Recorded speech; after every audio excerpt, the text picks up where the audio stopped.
Assalamualaikum warahmatullahi wabarakatuh. Alhamdulillahirabbil alamin. Wassalatu wassalamu ala rasulillahil karim sayyidina Muhammadin amin wa ala alihi wa ashabihi wa dzurriyyatihi wa ummatihi ila yaumil amin. Saudara-saudariku, anak-anak, semoga kita semua senantiasa dirahmati, diridhoi, disehatkan, disayangi, dimuliakan, dan diterima amal ibadahnya oleh Allah Subhanahu wa Ta'ala dimanapun kita berada. Bertemu kembali dalam program dalam spesial Ramadan Inspirasi Teman. Insya Allah pada kesempatan kali ini kita akan membahas tentang berinteraksi dengan Al-Quran pada bulan Ramadan. Saudara-saudariku yang dirahmati Allah, secara umum kita telah mengetahui bahwa Al-Quran itu diturunkan wahyu pertamanya, yaitu Al-Quran surah Al-Alaq ayat 1-5 pada suatu malam di bulan Ramadan, yang bentuknya sering disebut dengan Nuzulul Quran yang diperingati setiap 17 Ramadan sesuai dengan firman Allah ayat 185 dalam Quran surat Al-Baqarah yang memiliki arti beberapa hari yang ditentukan itu ialah bulan Ramadan, bulan yang di dalamnya diturunkan permulaan Al-Quran.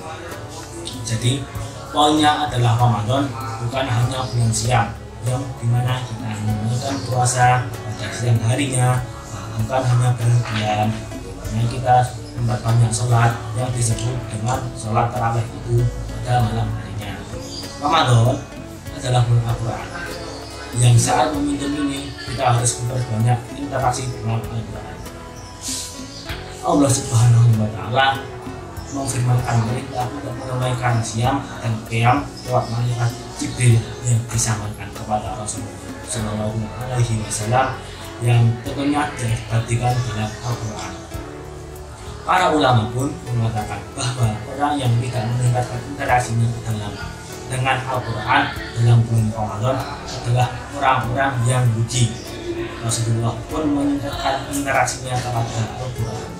Referensinya dapat kita temukan pada hadis riwayat Al-Bukhari nomor 3220 pun dengan riwayat yang sama pada hadis riwayat Muslim nomor 2308 yang artinya Muhammad bin Muqatil telah menceritakan kepada kami, Abdullah mengabarkan kepada kami, terus mengabarkan kepada kami dari Az-Zuhri, beliau berkata, Ubaidullah bin Abdullah menceritakan kepadaku dari Ibnu Abbas radhiyallahu anhu salam, beliau mengatakan Rasulullah Shallallahu Alaihi Wasallam adalah orang yang paling dermawan, dan beliau paling dermawan pada bulan Ramadan. Ketika Jibril menemui beliau untuk mengajari beliau Al-Quran, maka Rasulullah Shallallahu Alaihi Wasallam ketika ditemui oleh Jibril benar-benar lebih dermawan dalam memberikan kebaikan dan pada angin yang berbeda. Dan dari Abdullah Muhammad menceritakan kepada kami melalui sanad ini semisal hadis tersebut, Abu Hurairah dan Fatimah radhiyallahu anhuma meriwayatkan dari Nabi Shallallahu Alaihi Wasallam bahwa Jibril dahulu biasa memeriksa bacaan Al-Quran Nabi. Bahkan jika kita melihat contoh para ulama, ada yang bahkan setiap Ramadan khatam 60 kali, yaitu Al-Imam Asy-Syafi'i. Allah Subhanahu wa Ta'ala Maha Baik, dan jika kita dekat dengan firman Allah dalam Al-Quran yang tentunya berisi kebaikan, maka kita akan menjadi lebih baik, bahkan lebih baik daripada yang kita lakukan. Allah Subhanahu wa Ta'ala berfirman dalam surah Fatir ayat 32 yang artinya, kemudian kita itu kami wariskan kepada orang-orang yang kami pilih di antara hamba-hamba kami.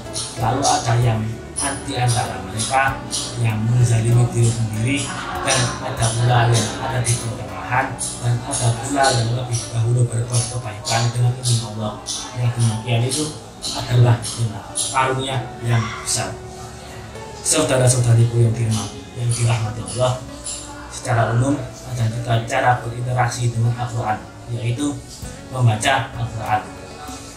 Anda bisa mulai membaca Al-Quran dengan belajar ilmu tajwid terlebih dahulu. Jangan sampai Anda telah belajar untuk urusan dunia saja, tapi tidak dengan urusan dunia akhirat. Jangan kira ketika Anda mengejar akhirat berarti meninggalkan dunia. Justru ketika Anda mengejar akhirat, dunia akan mengikuti. Tetapi jika Anda mengejar dunia, akhirat akan meninggalkan Anda. Karena konsepnya beda. Dua, mengkaji Al-Quran. Anda dapat membaca tafsir-tafsir Al-Quran yang telah ditulis oleh para ulama terdahulu. Salah satu tafsir yang saya sangat rekomendasikan adalah tafsir Ibnu Katsir. Tiga, menghafal Al-Quran. Anda dapat memesan target menghafal Al-Quran. Saya sarankan yang sesuai saja dengan kemampuan dan waktu yang Anda punya, agar nanti dalam usahanya Anda tidak terlalu kerepotan untuk menjalaninya. Kawan-kawanku semua, ada hal yang sangat krusial dan butuh. Saya ulangi, butuh. Hal pokok yang akan menentukan seseorang sukses atau tidak dalam menjalani suatu hal. Satu, lurus dan kuatnya niat. Kunci dari semua hal itu adalah niat. Dapat ditemukan dari hadis riwayat Al-Bukhari nomor 1.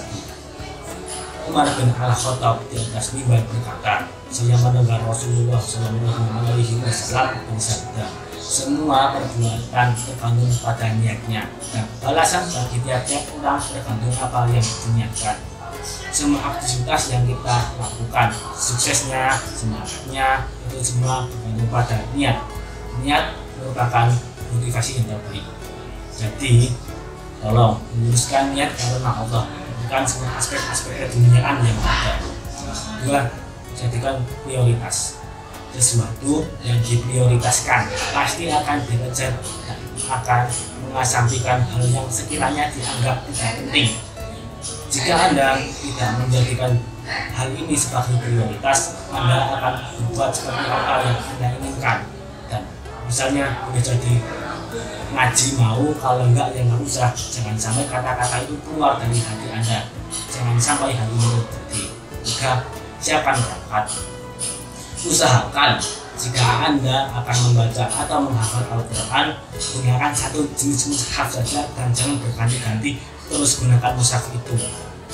Jika berganti, kemungkinan Anda akan bingung karena jenis mushaf ada banyak berbeda jenis, bukan berarti jumlah ayat, huruf, dan surahnya berbeda.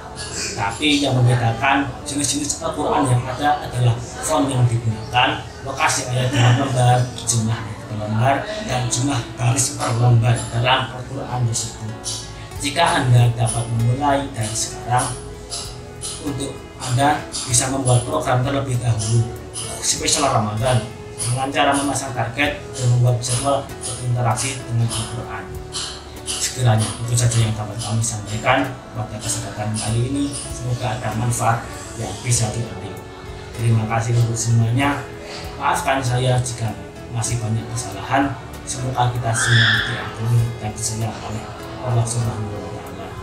Allahumma taqabbal minna innaka sami'un 'alim wa tub 'alaina innaka tawwabur rahim. Allahumma atina min ladunka rahmah wa hayyi lana min amrina rashada. Assalamualaikum